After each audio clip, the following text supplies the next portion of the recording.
The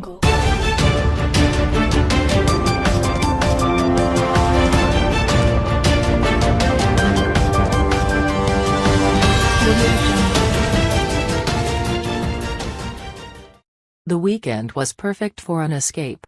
It was Las Vegas, the poster city for getting away, and a dazzling lineup of entertainment beckoned, a 3-day country music festival known as Route 91.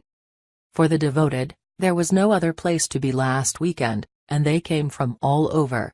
They flew in from Toronto and Tennessee. They drove from New Mexico and California.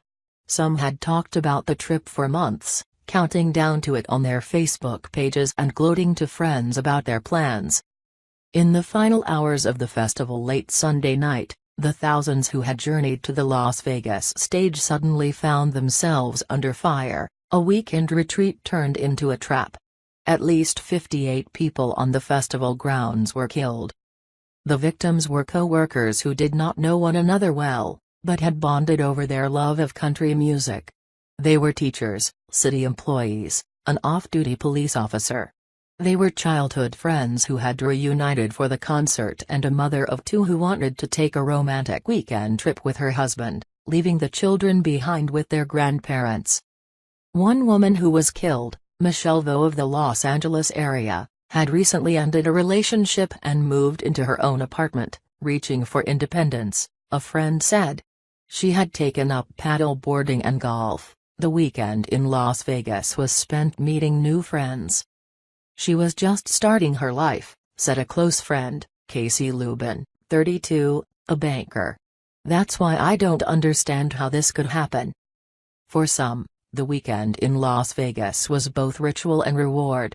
Adrian Murfitt, a 35-year-old from Anchorage, had just spent a grueling summer working as a commercial fisherman.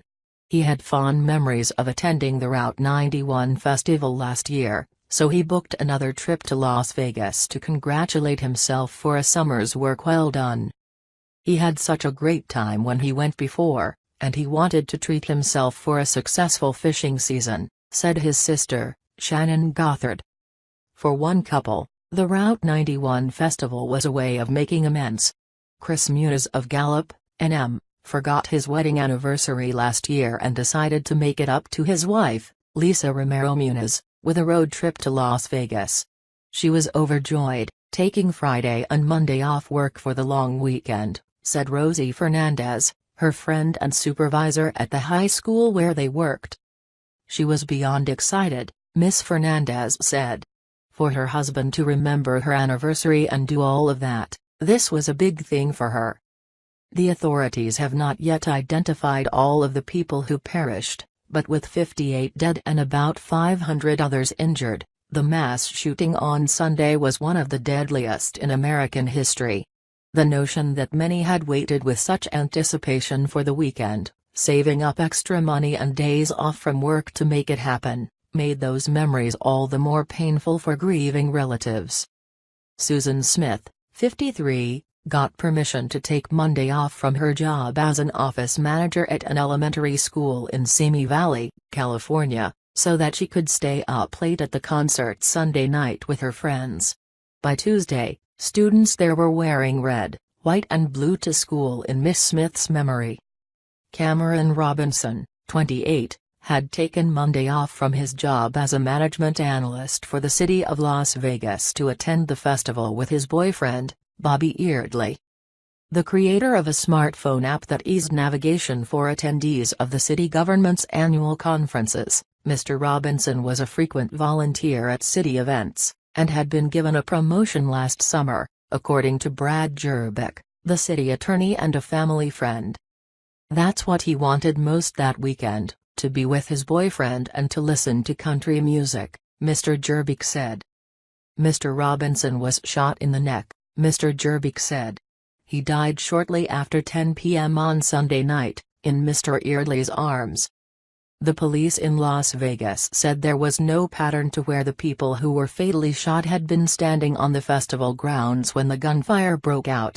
To some survivors, there seemed to be a chilling randomness to where the shots fell. Nowhere seemed safe or certain.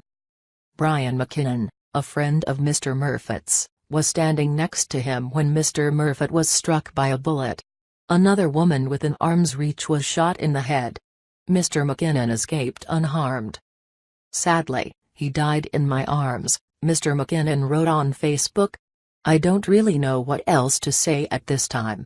I'm really sorry." Jennifer Parks, 35, a kindergarten teacher and mother of two from Lancaster, California, was at the festival with her husband, Bobby.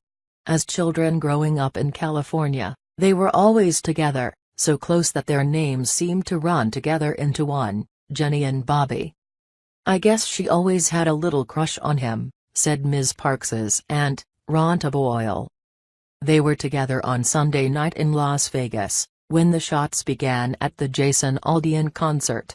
Mr. Parks was wounded in the arm and a finger, her family said. Miss Parks was killed. In the hours after the shooting, several of those who survived credited the quick actions of their loved ones.